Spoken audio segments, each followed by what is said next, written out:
Part 1/3. I read my girlfriend's secret messages. Now I wish I hadn't. I never thought I'd be the guy to snoop through someone's phone. You hear about people doing it, in movies, online confessionals, that one messy friend we all have. But not me. I was the guy who believed in boundaries, in trust, in not becoming the walking stereotype of an insecure boyfriend. So when I opened her phone that night, I already hated myself for it. But by the time I closed it, I hated her more. Puzzle piece how it started. Emily and I had been dating for just over 2 years. We met through mutual friends at a New Year's party. She was the sarcastic one with eyeliner that looked like it could kill a man, and I was the guy standing by the snack table trying to look like I wasn't third-wheeling. We clicked fast. Laughed over dumb movies, argued over Spotify playlists, built a life that felt real. I moved into her apartment after a year. We got a plant. Then a cat. Then a shared Netflix account, which in today's world is more binding than a mortgage. So yeah, things felt good. Until they didn't. Triangular flagged the weird shift. It started subtly. Emily got distant. She was still present, still affectionate, in that autopilot sort of way. But her eyes weren't really there. Her laugh didn't land in the same room as me. And her phone? That thing became a body part. She started hiding it when she typed. Flipping it face down. Getting jumpy when it buzzed. I asked if everything was okay, and she always had an excuse. Just work stuff. My sister's being dramatic again. You know how group chats are. But I didn't know. Because I was no longer in hers. Man detective the moment I snapped. It was a Wednesday night. She was in the shower. Her phone was unlocked on the couch, open to Instagram DMs. I don't know what possessed me. Maybe it was all the tiny, quiet red flags building up inside me like water behind a dam. Maybe it was the look she gave her screen earlier, like it was holding a secret only she got to enjoy. I picked it up. I told myself, one quick scroll. Just enough to prove I'm paranoid. Just enough to ease the anxiety. Famous last words. Speech balloon the messages. His name was Jason. I'd heard of him once, a friend from her marketing class. Supposedly gay. Apparently funny. Totally harmless, as she described him. Except Jason's messages were anything but harmless. You thinking about last night too? I still smell you on my fingers. Not gonna lie, kinda hot. Next time wear that blue thing again, you looked so hot sneaking around. I kept scrolling. Screenshots. Inside jokes. Photos. None of me. Lots of him. Brain what hit hardest. It wasn't even the sexual stuff that broke me. It was the tone. They weren't just sleeping together. They had a language. A rhythm. A closeness that I hadn't felt from her in months. She laughed in ways I hadn't heard in ages. She wanted him, not just physically, but mentally. Emotionally. She wanted out. And worst of all, I think I already knew. Fire extinguisher I didn't confront her. Yet. She came out of the shower like nothing had happened. Towel in her hair, humming some pop song. Kissed me on the cheek. Asked if I wanted to watch Brooklyn Nine-Nine again. And I did. We watched 3 episodes. I even made popcorn. Because in that moment, something inside me shut off. I wasn't me anymore. I was something else. I was processing. Packaged the plan. The next day, while she was at work, I started digging deeper. Her iPad was synced to her iMessages. Jackpot. There were more texts. Even worse ones.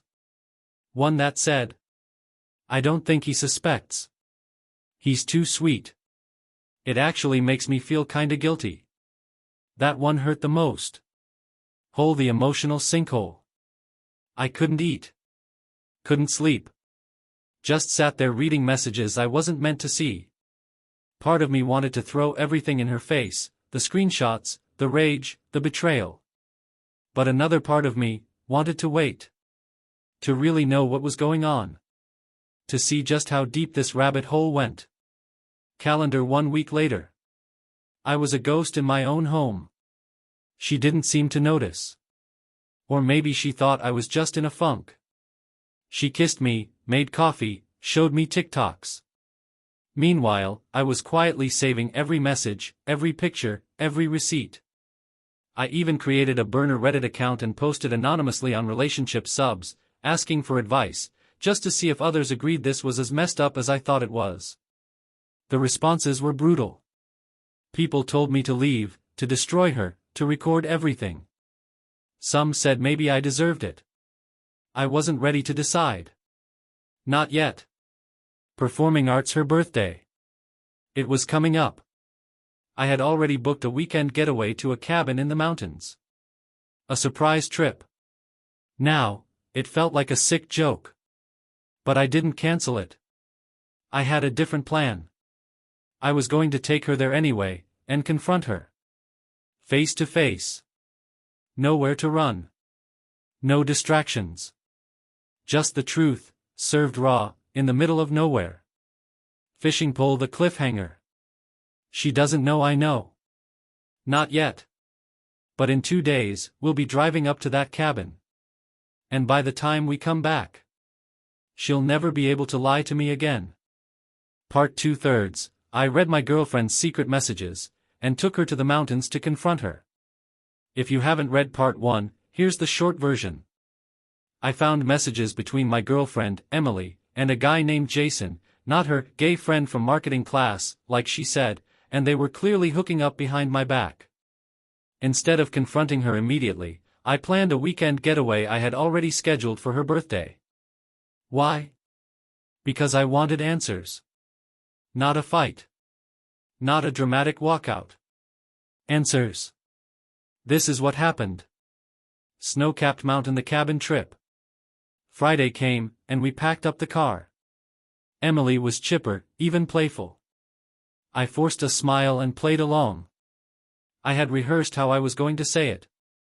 I even wrote notes on my phone with bullet points like a lunatic. Don't raise your voice. Ask questions. Let her talk first. It felt surreal, sitting next to someone who, in her mind, had pulled off the perfect con. 3 hours of driving. Music. Snacks. Dumb car games. And me gripping the steering wheel like it was the last real thing I had. The setup. The cabin was gorgeous. Remote. Rustic. Wi-Fi barely existed. Just trees, a fireplace, and 2 people with secrets. We had wine that night. Cooked together. Laughed like it was 2022 again. But I could barely look at her without feeling sick. She noticed. You okay? Just tired. I wasn't tired. I was done. Bomb the confrontation. The next morning, I told her we needed to talk. She sat on the couch, curled under a blanket. I sat across from her. My hands were shaking. I had the screenshots on my phone, but I didn't even need to show them yet. I know about Jason. She blinked. Twice. Then froze. What are you talking about? I saw the messages. The pictures. The stuff you said about me. Don't lie. And in that moment, I swear to God, her entire body changed. Like a mask slipping. She didn't cry. Didn't deny. Didn't even look surprised. How long have you known? Not, that's not true. Not, it's not what it looks like. Just, how long? Performing arts her side of the story. She started talking. Told me it started, accidentally, a drunk party, an inside joke, one kiss that turned into a month of lies. Said Jason made her feel seen. That our relationship had gotten routine. That she felt more like a roommate than a partner. I asked her, then why didn't you break up with me? She had no answer. She just sat there, hollowed out. I thought maybe you'd catch me. Maybe you'd finally care again. That one hurt more than the cheating. Because I did care. I cared enough to plan this trip. To trust her. To build a life. She was the one who stopped trying. Packaged the fallout. We stayed one more night. In silence. She slept on the couch. I barely slept at all. The next morning, I told her I was done. I'd get my stuff after she left for work. I didn't want to see her again. She just nodded. Didn't fight it. Didn't cry. That part almost broke me. Motorway back to reality. When we got home, I grabbed my things. Milo the cat came with me. She didn't argue. I moved in with my brother temporarily. Ironically, the same brother who once dated someone who cheated on him. I used to roast him for not seeing the signs. Now I was that guy. But it wasn't over. Because a week later, Jason reached out to me. And what he told me? Changed everything. Part 3/3, her side dude messaged me, then everything fell apart. So, Jason messaged me. I was at my brother's place, half living off microwave burritos and bad TV, trying to rebuild some version of a normal life. The betrayal still hit like a sucker punch any time I let my guard down. Then I got a DM on Instagram. Hey. You don't know me well, but I need to come clean about something. It's Jason. My heart dropped. I didn't even want to open it. But I did. And holy hell, I wasn't ready for what he said. Envelope with arrow the message. Jason explained that he had been hooking up with Emily. That much was true. But what I didn't know? He didn't know she had a boyfriend. He thought she was single. She told him we broke up months ago, that I was her controlling ex who still stalked her socials and wouldn't move on. He showed me screenshots of their convos. Emily, he still texts sometimes. So annoying. Emily, I just don't want him showing up and making drama. He's obsessive. It was me. I was the crazy ex in her story. Jason apologized, sincerely. Told me once he saw photos of us together that clearly weren't old, he pieced it together and confronted her. She blocked him. He said, I didn't want to be part of some lie. I'm sorry, man. And that was the twist. The guy I thought was a homewrecker was also being played. Speech balloon the aftershock. I didn't respond right away. I was furious. Not at Jason. At Emily. At myself. Forever loving someone who could twist reality like that. The lies weren't just betrayal. They were character assassination. I spent hours scrolling through our old photos, rereading old messages. Wondering how long she'd been crafting this alternate reality. Was I that blind? Or just too trusting? And yeah, I cried. I'm not ashamed to say it. That night, I sat in my car for over an hour, staring out at the dark street, just feeling everything. I wanted to scream. To call her. To lash out. But I didn't. I waited. Telephone receiver the call. I finally called her. She picked up like nothing was wrong. Hey. Jason messaged me. Silence. He told me everything. That you lied about us. That you said I was some psycho ex who couldn't let go. Still silence. What the hell is wrong with you, Emily? She finally spoke. I didn't know what else to do. That was her defense. Not a denial. Not even an apology. Just, I didn't know what else to do. You ruined everything, I told her. You lied to him. You lied to me. And for what? Some temporary attention? She started to cry, but I didn't stay on the call long enough to listen. Ice Cube closure. I told her never to contact me again. Blocked her on everything. Deleted every photo, every message.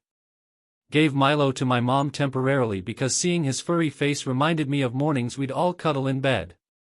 I started therapy. Got back into running. I changed jobs. I stopped checking her socials. And slowly, painfully, I began to heal. I started journaling. I poured everything I couldn't say aloud onto paper. And when I looked back at it weeks later, I realized how deep I'd been drowning. Eventually, the rage dulled. The grief got quieter. And the best part? Jason and I? We stayed in touch. Turns out, he's not a bad guy. We've actually grabbed a beer once or twice since. We laugh about the absurdity of it now, two guys played by the same person, now swapping stories like war vets. He even introduced me to his sister. Relax, nothing romantic. But she's hilarious and tough and absolutely roasted him in front of me the first time we hung out. Felt good to be around honesty again. Victory hand looking forward. A year has passed. I moved cities. Got promoted. I even adopted another dog. Milo has a buddy now, and we hit the trails every weekend. I don't think about Emily every day anymore. But when I do, I don't feel pain, I feel gratitude. She showed me who she really was, and in doing that, helped me rediscover who I wanted to be. Some stories don't end with dramatic revenge. They end with quiet resolve. With growth. With learning to live without the weight someone else put on your shoulders. Prohibited the lesson. Sometimes, you never really know the person lying next to you. But sometimes, the person you thought was your enemy becomes an unexpected friend. Reddit, thanks for letting me vent. If you're reading this and suspect something's off in your relationship, trust your gut. Check the phone. Ask the question. Take the trip. Because no one else is going to save you from a lie that deep. Stay safe out there. Up.